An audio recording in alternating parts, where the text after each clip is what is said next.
Muito bem, meus irmãos, nós estamos numa série chamada Essência, uma série de ministrações que abrimos no primeiro domingo, foi de agosto?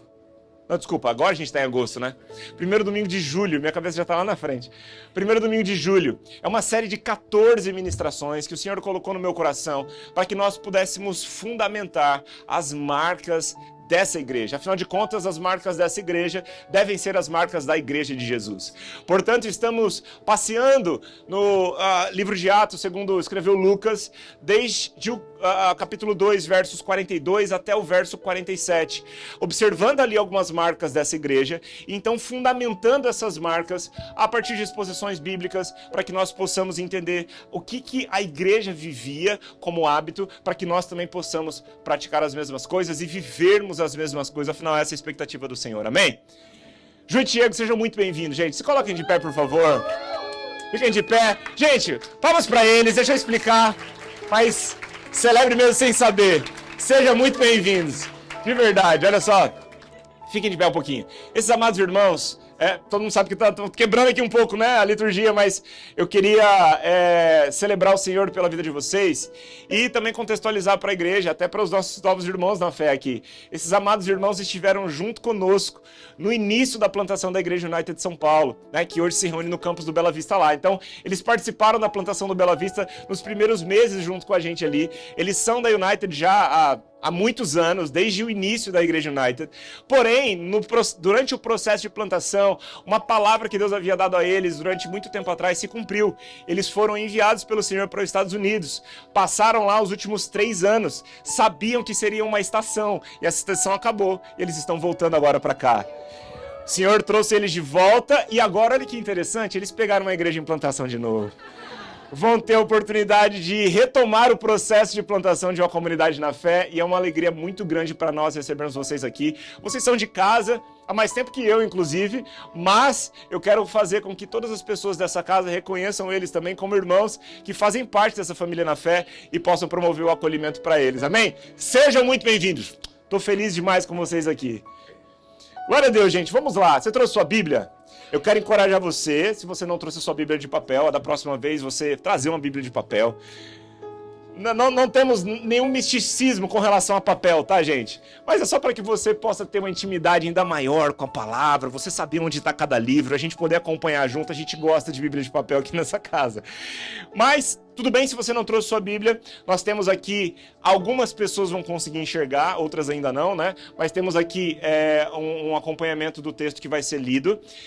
A gente vai colocar TVs lateralizadas aqui na diagonal, né, para poder facilitar a visualização de todo mundo. Eu falei isso, inclusive, na semana passada. Não foi possível que a gente conseguisse executar isso por questões financeiras mesmo. Inclusive, se você deseja nos ajudar com isso, né, a gente precisa comprar 2 TVs, que cada uma gira em torno de R$2.000, uma TV de 40 ou 42 polegadas. A gente vai colocar uma para cada lado aqui. Se é do seu desejo, nos procure depois, procure alguém da equipe pastoral que a gente vai te instruir como você pode ajudar especificamente nas TVs, tá? Mas se você não enxerga aqui, não trouxe sua Bíblia, tenta acompanhar a Bíblia com alguém que está do seu lado, ou se ficar difícil também, escute muito bem a minha leitura para que você possa acompanhar o texto bíblico comigo. Nós somos uma igreja da palavra, amém? Nosso interesse não é que os irmãos que se reúnem aqui apenas escutem o que alguém fala e acredite. Eu quero que você leia. Eu quero que você debruce, devote seu coração junto comigo na palavra. Amém? Glória a Deus. Vamos orar. Pai, nós te agradecemos por essa manhã. Eu oro, Pai, em nome de Jesus, para que enquanto a sua palavra é exposta, que ela cumpra o papel, cumpra o propósito para o qual ela foi designada, que ela vai produzir fruto, ela vai cortar, ela vai dividir, ela é capaz de dividir juntas e medulas, aquilo que é da alma e aquilo que é do espírito, e nós acreditamos, Senhor, que ela não voltará vazia, porque ela mesmo nos garante isso. Te agradecemos, em nome de Jesus. Amém, amém, amém. Vamos para Atos no capítulo de número 2, verso de número 42. Vamos abrir, durante essas 14 primeiras mensagens, a Bíblia em Atos 2, 42, para que a gente possa extrair uma marca e então meditar nela a partir de uma outra exposição bíblica, se é o caso, né? E é o caso dessa manhã. Vamos fazer a leitura junto comigo.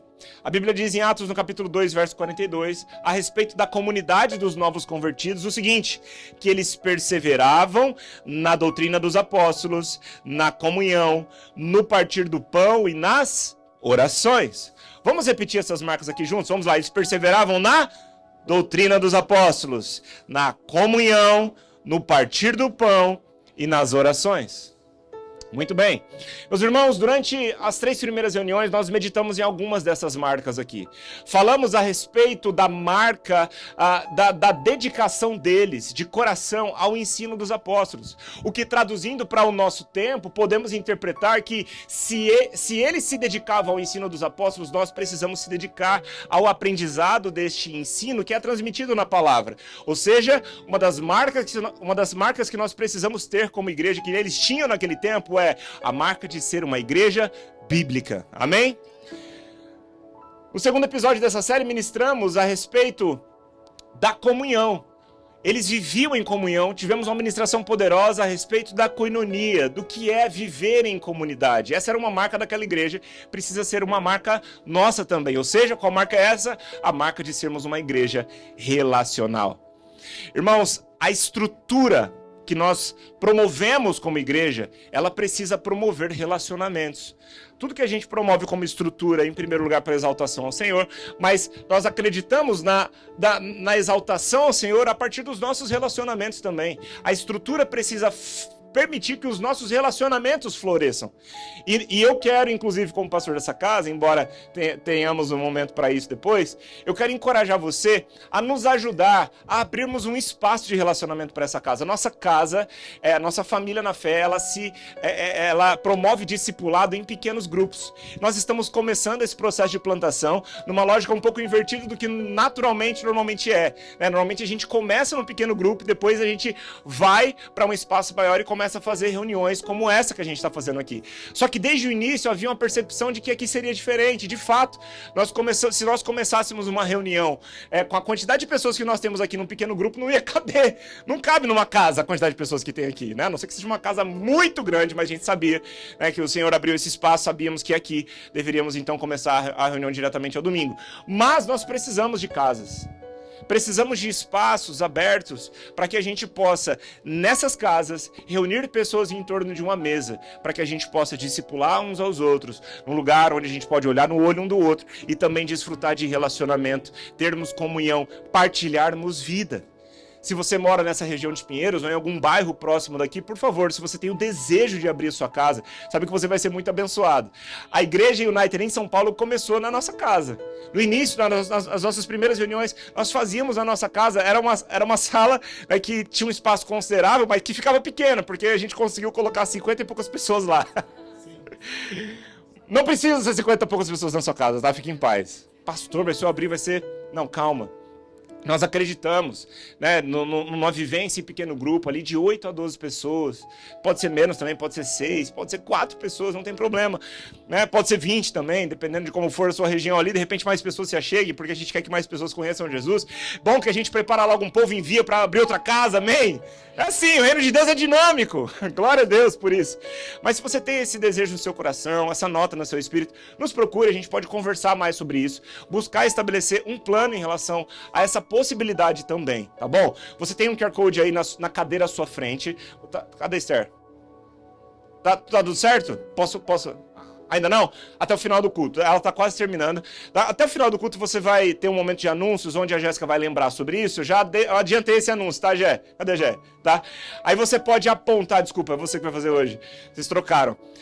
Você pode apontar para esse QR Code aí até o final do culto, no horário dos anúncios, que vai ter ali um formulário para você poder preencher se você tem esse desejo no seu coração, ok? Voltando para cá, já comi boa parte do meu tempo. Voltando para cá, na semana passada, que foi a terceira semana, nós falamos sobre a prática da oração. Uma das marcas dessa igreja era que era uma igreja de oração, era uma igreja fervorosa. E nós agora voltaremos um passo, porque eu pulei o partir do pão da semana passada, caminhei para a oração, porque hoje voltaríamos ao partir do pão, porque é domingo de ceia. Nessa casa nós temos o hábito de celebrar a ceia do Senhor todo primeiro domingo de cada mês, e esse é o primeiro domingo do mês de agosto. Então falaremos sobre o partir do pão, que aqui está referenciado em Atos no capítulo 2, verso 42. Essa expressão, partir do pão, ela de fato pode ser entendida como uma referência à ceia do Senhor. Embora haja alguns debates teológicos em relação a isso, nós compreendemos aqui, de acordo com o contexto desse versículo, que de fato a referência do partir do pão aqui diz respeito ao ato sacramental da prática litúrgica da ceia. E eu vou explicar o que é isso, tudo bem? Mas os discípulos, eles receberam uma ordenança do Senhor para que eles celebrassem a ceia em memória dele. E teólogos como, por exemplo, John Stott, Craig Kenner, Gordon Fee, eles argumentam a partir dessa mesma perspectiva de que o partir do pão aqui é de fato a celebração da ceia. Então hoje nós falaremos a respeito de uma quarta marca da Igreja de Jesus que se reunia ali em Atos, que também deve ser uma marca nossa como igreja hoje, que é sermos uma igreja sacramental. Uma igreja que atende aos sacramentos do Senhor Jesus. O que é um sacramento, pastor? O sacramento é uma ordenança instituída por Cristo, no qual nós a praticamos de forma visível, de forma física, lembrando dos benefícios da nova aliança, que são representados, por exemplo, através da ceia, pelo pão e pelo cálice. Então, dois dos sacramentos os mais conhecidos pela igreja, especialmente dentro da fé protestante, são a ceia e o batismo. Batismo nas águas. A ceia e o batismo nas águas. Hoje, percebendo o fato do partir do pão aqui, dando referência à ceia, nós falaremos a respeito do sacramento da ceia. Inclusive esse é o título da minha mensagem nessa manhã, se você está anotando, o sacramento da ceia. E diante dessa temática, meus irmãos, algumas problemáticas são recorrentemente levantadas. Nós precisamos ir para meditar neste ensinamento, não apenas do ponto de vista litúrgico ou natural, né? Porque talvez você seja um cristão há muito tempo e você já esteja habituado, todo primeiro domingo ou todo segundo domingo, dependendo da prática de cada comunidade, você sabe que vai ter ceia. Mas talvez você tenha perdido ou você nunca tenha tido a consciência do que é ceia. E talvez você tenha passado uma vida até aqui comendo pão e suco, mas nunca ceando. É por isso que nessa manhã a gente vai destrinchar o que é a ceia, o que ela representa, o que a ceia muda na minha vida, qual que é o sentido, qual que é o significado dela. E mais, existem outros problemas em torno disso. Na nossa vivência comunitária, em muitos contextos como igreja, muitas pessoas acabam olhando para esse momento com um pouco de medo, porque começam a pensar, será que eu deveria tomar?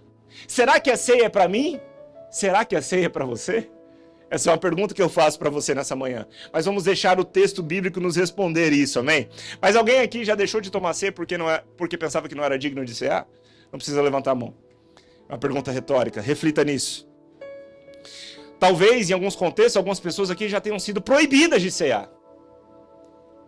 Dependendo do seu histórico eclesiástico, talvez você já tenha vivenciado em alguns contextos, situações assim. E outra, dentro dessa prática, nós também podemos perceber que em alguns contextos, em algumas igrejas, né, e eu oro que aqui não seja assim, mas também não digo que não possa, porque estamos várias pessoas reunidas aqui de várias origens diferentes, mas quem já percebeu, quem já vivenciou, talvez já foi até você, a pessoa que no momento da ceia começou a olhar para o lado e falou, fulano ceando hoje, sei não, hein? Gente, infelizmente, essas coisas acontecem.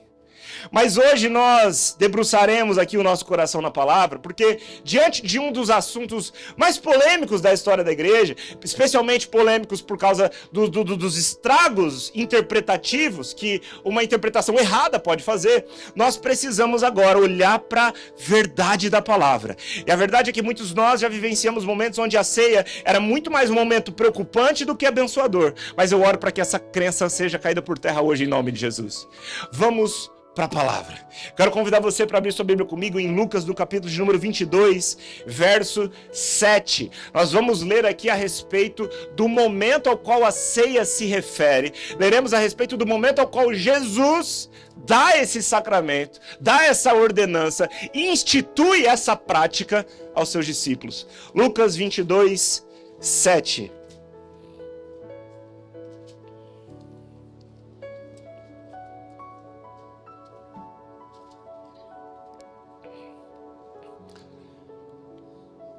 Quem chegou lá diz amém. Muito bem. Chegou o dia da festa dos pães sem fermento, quando o cordeiro pascal era sacrificado. Jesus mandou Pedro e João na frente dele e disse: vão e preparem a refeição da Páscoa, para que comamos juntos. Irmãos, uma pequena pausa aqui. Um pequeno parênteses. É interessante que você sabe que Jesus aqui estava prestes a morrer na cruz do Calvário. E é interessante perceber que Jesus, quando estava prestes a morrer, quando ele vai escolher o que fazer nos seus últimos instantes, ele não sobe num monte, ele não vai curar os enfermos, ele pede para preparar uma mesa. Jesus queria ter tempo com os seus discípulos porque sabia que esse tempo era importante para os seus discípulos também. Aqui, Jesus está também fundamentando a marca das relações. Jesus ele já não chamava, né, os seus discípulos já podiam chamar Jesus de amigo, porque Jesus ele estava estabelecendo uma relação com eles. Então Jesus ele pede para que os seus discípulos montassem uma mesa. Quando chegou a hora, verso 14, vamos adiantar para o verso 14 para a gente ganhar tempo. Quando chegou a hora, Jesus e seus apóstolos tomaram lugar à mesa. Jesus disse: estava ansioso para comer a refeição da Páscoa com vocês, antes do meu sofrimento. Pois eu lhes digo agora que não voltarei a comê-la até que ela se cumpra no reino de Deus. Então tomou um cálice de vinho e agradeceu a Deus. Depois disse: tomam isto e partilhem entre vocês, pois não beberei vinho outra vez, até que venha o reino de Deus. Jesus estava predizendo a sua morte. Verso 19. Tomou o pão, agradeceu a Deus, depois partiu e deu aos seus discípulos, dizendo: este é o meu corpo, entregue por vocês. Façam isso em memória de mim. Depois da ceia, Jesus tomou o cálice de vinho e disse: este é o cálice da nova aliança, confirmada com meu sangue, que é derramado como sacrifício por vocês. Pois bem, irmãos, aqui Jesus está instituindo a ceia. Jesus está dando o sacramento da ceia aos seus discípulos, dizendo: façam isso em memória de mim. Portanto, agora, o apóstolo Paulo, que recebe as instruções apostólicas que outrora foram transmitidas por Jesus aos seus apóstolos, agora ele repassa essas instruções à igreja de Corinto. Jesus, depois da ceia, depois dessa cena, ele sai. A gente sabe o que acontece, a morte de Jesus no Calvário. No terceiro dia, Jesus ressuscita, ele tem mais tempo com os seus discípulos, ele vai aos céus, ele reafirma a promessa da vinda do Espírito Santo. Atos no capítulo 2, a promessa se cumpre da vinda do Espírito Santo, que eles receberiam o poder do alto para serem testemunhas de Cristo em Jerusalém, em Judéia e Samaria, até os confins da terra. Atos 2, a promessa se cumpre. A igreja é fundada. Lemos Atos 2:42, ele já praticando a ceia. Mas os discípulos começam a se espalhar pela terra, a fundar igrejas. E uma delas é a igreja de Corinto. Paulo, responsável pela cobertura apostólica dessa igreja, escreve uma carta. Ele ouve notícias a respeito de coisas que precisavam ser corrigidas nessa igreja. Então, com muito amor no coração, ele abre a sua primeira carta aos Coríntios elogiando a igreja de Corinto em vários aspectos. Era motivo de louvor muitas práticas da igreja de Corinto. Contudo, irmãos, vá comigo para o verso 11 da primeira carta de Corinto. No capítulo 11, verso número 17. 1 Coríntios 11, 17. Paulo agora, ele começa a transmitir a ordenança da ceia para a igreja de Corinto, relembrando aquilo que o Senhor Jesus havia transmitido aos seus apóstolos. Quem está comigo ainda? Então, depois de trazer elogios em algumas coisas, Paulo agora começa a trazer um contraponto corretivo para a igreja de Corinto. É interessante, né? Paulo ele é muito amoroso quando ele abre as suas cartas, e essa é uma excelente tática de correção, né? Você começa elogiando, aí você depois entra, mas você precisa corrigir isso aqui. E no final traz o quê? O encorajamento. Isso é maravilhoso. Resposta de amor para nós. Olha só o que Paulo está dizendo agora, portanto, no verso 17 do capítulo 11 da primeira carta de Corinto, aos Coríntios. Nas instruções a seguir, porém, eu não posso elogiá-los. Pois quando vocês se reúnem, fazem mais mal do que bem. Meu Deus, irmãos. Tem palavras que doem mais do que um soco. É ou não é? Palavras fortes do apóstolo Paulo. E ele vai começar agora a falar o porquê disso. Paulo podia louvar a igreja, podia dar louvor à igreja, ao Senhor pela igreja de Corinto em alguns aspectos, mas não nesse. Não na reunião. Tinha algo na reunião dessa igreja que precisava ser corrigido. E Paulo vai para o verso 18 agora dizendo: primeiro, ouço que há divisões quando vocês se reúnem como igreja. E até certo ponto, eu creio. Suponho que seja necessário haver divisões entre vocês para que se reconheçam os que são aprovados. Paulo é bonzinho ainda, né? Mesmo sabendo que existia divisão ali, Paulo ainda traz uma suposição. Eu imagino que talvez seja porque para que vocês possam reconhecer quem de fato são os verdadeiros. Mas não era bem isso que estava acontecendo ali. Paulo sabia. E Paulo começa agora a escrever sobre correções necessárias para a igreja. Ele diz o seguinte: quando vocês se reúnem, versículo de número 20, não estão interessados de fato na ceia do Senhor. Paulo começa a corrigir não apenas comportamentos, mas Paulo começa a corrigir a motivação das pessoas ao participarem do que supostamente era uma ceia. Supostamente porque as características do que estava sendo celebrado ali não se pareciam muito com a intenção de coração que deveria haver em cada um deles para participarem da ceia do Senhor. Portanto, Paulo continua escrevendo: alguns de vocês, olha só o que Paulo começa a corrigir, alguns de vocês se apressam em comer a própria refeição. Como resultado, alguns passam fome, enquanto outros ficam embriagados. Verso 22. Será que vocês não têm casa onde comer e beber? Ou querem mesmo envergonhar a igreja de Deus e humilhar os pobres? O que eu devo dizer? Querem que eu os elogie? Certamente não os elogiarei por isso. Irmãos, vamos entender um pouco do contexto, porque essa carta ela foi escrita para um destinatário que estava vivenciando um tipo de problema específico, dentro de um contexto, dentro de um tempo específico. A gente precisa olhar com cuidado para o que está acontecendo aqui por detrás. Amém? Não podemos extrair o texto e subentender o que Paulo está dizendo. Não, tem um objetivo, tem uma intenção de Paulo ao escrever essas palavras, ao colocar essas palavras para trazer uma correção específica para o comportamento daquela igreja. E a gente precisa entender o significado disso, para que a gente então possa fazer um paralelo para agora, para o nosso tempo de hoje. Quem está comigo ainda? Agora, dentro do contexto de Corinto ali, existia uma festa chamada Festa Ágape, festa do amor. Esperava-se que as pessoas que tinham mais recursos, elas pudessem trazer provisões mais abundantes para repartir com os que não tinham. E dessa forma, então, aqueles que tinham mais podiam trazer mais, poderiam repartir com os que não tinham. Então, dessa forma, todos poderiam ter uma boa refeição.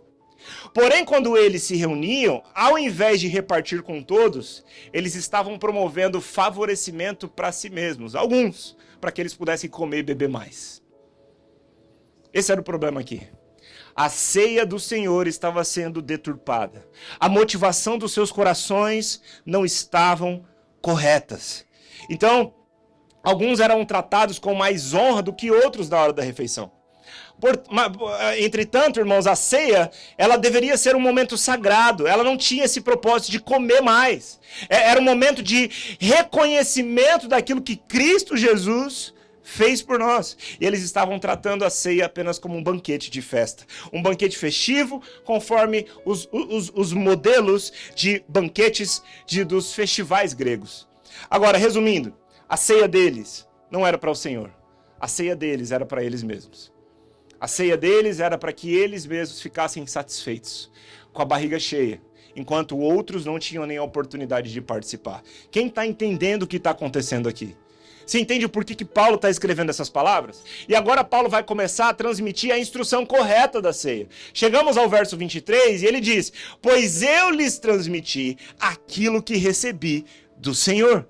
Na noite em que o Senhor Jesus foi traído, ele tomou o pão, agradeceu a Deus, partiu e disse: este é o meu corpo, que é entregue por vocês. Façam isso em memória de mim.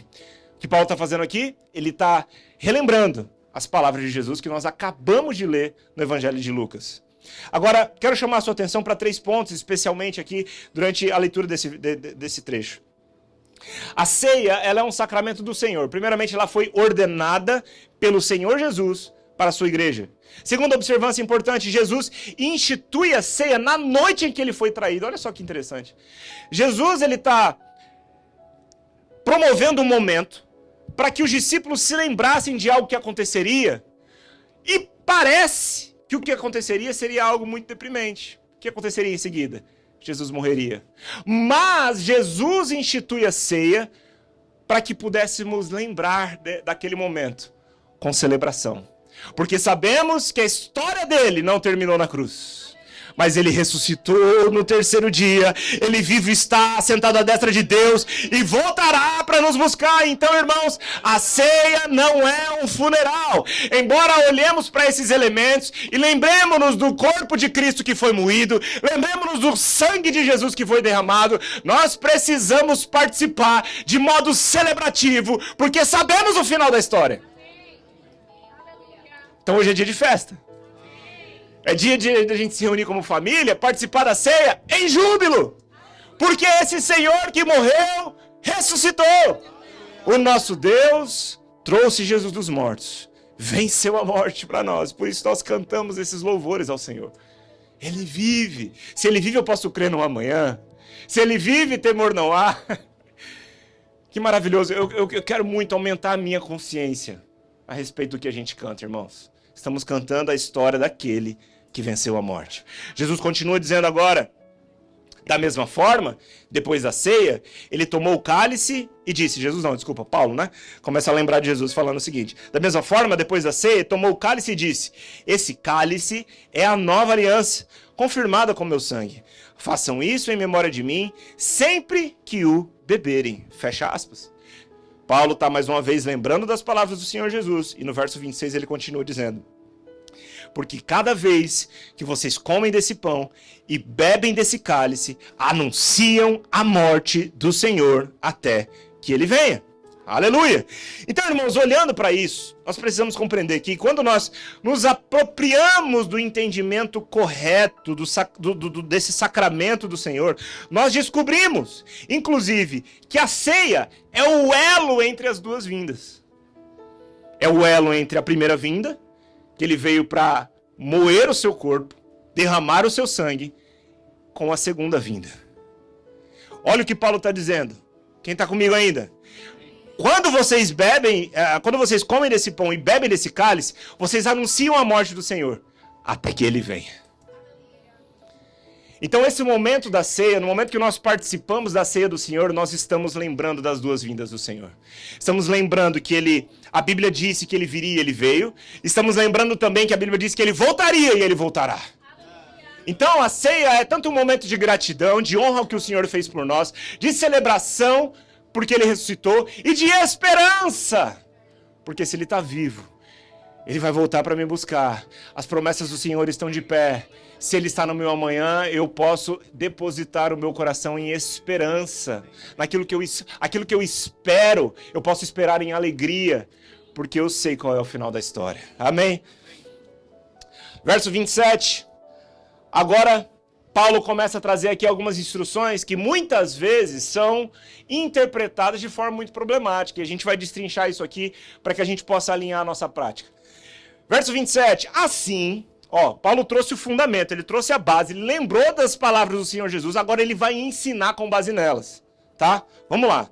Assim, quem come do pão ou bebe do cálice do Senhor indignamente, ou seja, de forma indigna, é culpado de pecar contra o corpo e sangue do Senhor.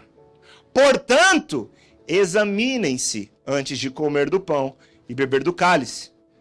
Olha só. Em nenhum momento você vê Paulo falando para não comer. O que ele fala para a gente fazer? Examinem-se. Ele não fala para não comer, ele fala para não comer sem se examinar. Ok? Agora o que ele fala na continuidade. Examinem-se antes de comer do pão e beber do cálice, pois cada um a si próprio. Outro detalhe importante, cada um examina a si mesmo, não é cada um examina o outro. Então, se um dia esse foi você, nunca mais olhe para a pessoa que está falando, mas você participando da ceia hoje? Sei não, meu irmão. Marido e mulher, né? Examine-se cada um a si mesmo. Não coma sem se examinar. Examine-se cada um a si mesmo. Vamos lá. E dessa maneira, de que maneira? Se examinando, cada um a si mesmo. Não deixando de fazer isso. E dessa maneira, coma. Coma do pão e beba do cálice. Paulo não fala em nenhum momento para não comer, ele fala para não deixar de se examinar. Porque quem se examina discerne o corpo. Quem se examina discerne que precisa da graça. Quem se examina percebe que sem Cristo Jesus nós não somos nada. Não somos nada. Quem se examina lembra que precisa de perdão. Quem se examina diante do que Jesus fez por nós, lembra-se que se não fosse pelo que ele fez, nós nunca seríamos dignos. O problema é quem se autoexamina e se acha digno. Porque se você se autoexamina e se acha digno, pelo seu autoexame, pela sua justiça própria, significa que você está colocando acima da justiça de Cristo aquilo que você pode fazer por você. Então por que você precisa de Jesus? Se a cruz é para indignos, por que a ceia seria só para aqueles que se sentem dignos por si mesmos? Não faz nenhum sentido. Se a cruz é para indigno, por que a ceia tem que ser para gente perfeita? Se a ceia fosse ser só para quem é perfeito, só para quem é digno, só para quem nunca pecou, quem cearia nessa cena, irmãos? Só Jesus. Só que Jesus parte o pão e ele dá para os seus discípulos imperfeitos. Ele dá para quem trairia ele. Ele parte o pão com quem negaria ele. Ele parte o pão com quem não acreditaria que ele ressuscitou. Jesus sabe quem são aqueles que estão diante dele. O que Paulo, portanto, está lembrando é do autoexame. Não dá para participar sem examinar a si mesmo. Porque se eu não examino a mim mesmo, eu não lembro o quanto eu preciso de Cristo. Aí o que acontece? A gente participa da ceia igual aos coríntios. Para encher a barriga. Mas não para fazer desse momento um memorial. Que bom que esse pedacinho de pão e esse pequeno cálice de suco de uva não enche sua barriga. Mas precisamos participar desse momento, tendo a consciência do que está acontecendo. Por isso Paulo continua escrevendo, pois se comem do pão e bebem do cálice, sem honrar, meus irmãos, ou seja, sem discernir o corpo de Cristo, sem honrar o corpo de Cristo, comem e bebem julgamento contra si mesmos. Por isso muitos de vocês estão fracos e doentes, e alguns já até adormeceram. Tem gente que não toma a ceia por medo de morrer. De fato, o Paulo está falando que a consequência daquilo que eles estavam fazendo, que não era ceiar, eles estavam fazendo tudo menos ceiar. Estava trazendo condenação para eles mesmos. Aquilo que era para ser um memorial espiritual, estava se tornando um banquete sem regras. O que eles estavam fazendo ali? Deturpando o que era para ser feito. Quem está comigo ainda? Portanto, comer indignamente é você participar desse momento sem discernir o que ele representa. Sem discernir o corpo de Cristo. E vamos falar um pouco sobre o corpo. Primeiramente, que corpo eu preciso discernir? Eu preciso discernir aquele corpo que foi moído por mim. O corpo físico de Jesus. Quando eu discerno que o meu pecado foi levado sobre ele, eu alinho o meu coração. Porque a Bíblia diz, em Romanos no capítulo 2, verso 4, que a bondade de Deus visa nos levar ao arrependimento. Quando eu vejo a bondade de Deus em Cristo Jesus, manifesta levando sobre si os meus pecados, meu irmão. Se eu entendo isso, eu me arrependo. Eu me arrependo porque eu sei que por mim mesmo eu não posso me limpar.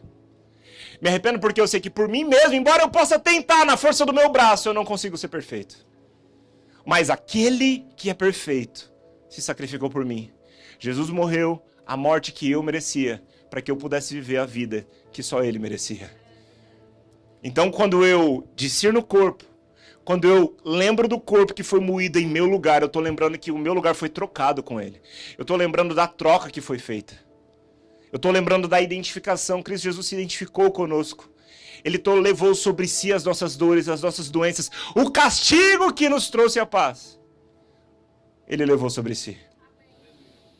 E quando eu medito nessas coisas, quando eu lembro o alto preço que Jesus pagou em meu lugar, quando eu me lembro da bondade de Deus manifesta entregando o seu próprio filho, que passou por um sofrimento inigualável, morreu uma morte tremenda, horrenda, feia demais, em meu lugar. Meu irmão, eu estou começando a discernir o que aconteceu ali, eu estou começando a discernir o corpo de Cristo. Corpo, porém, que não se limita apenas ao estado físico de Jesus, mas corpo que hoje é representado por meio da igreja.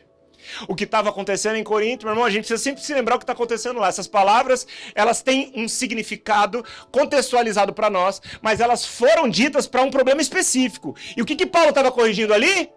Divisão. Paulo estava tentando organizar a bagunça do banquete que eles estavam usando apenas para saciar a sua barriga, mas não para fazer memória do Senhor. Quando nós discernimos o corpo, nós olhamos para Cristo, e porque olhamos para Cristo, a gente aprende também a olhar para o lado. No contexto de Corinto, pessoas ficavam sem comer, porque outros comiam mais do que deveria. E o que Paulo está falando para essas pessoas? Se for só para comer, come em casa. Aqui, na ceia do Senhor, é um banquete de partilha. Paulo está lembrando aqueles que tinham possibilidade de trazer mais, o seguinte: vem para cá para partilhar. Vem para cá com a consciência de que você não é o corpo de Cristo sozinho. Venha para cá com a consciência de que esse corpo tem vários membros e de que juntos somos partes diferentes de um mesmo corpo. Estamos interligados pelo mesmo cabeça, que é Cristo. Portanto, somos parte um do outro. Não tem como participar dessa mesa sem eu discernir o corpo de Cristo, que não apenas foi moído lá, mas que está aqui, que está aqui. Que está aqui. Eu não carrego em mim mesmo de forma plena e completa a revelação total de Deus, porque ela é manifesta, ela é expressa através de muitas partes desse mesmo corpo. Quando eu olho para o lado, eu discerno o corpo. Quando eu olho para o lado, eu lembro da necessidade do meu irmão. Quando eu olho para o lado, eu lembro que eu preciso do outro.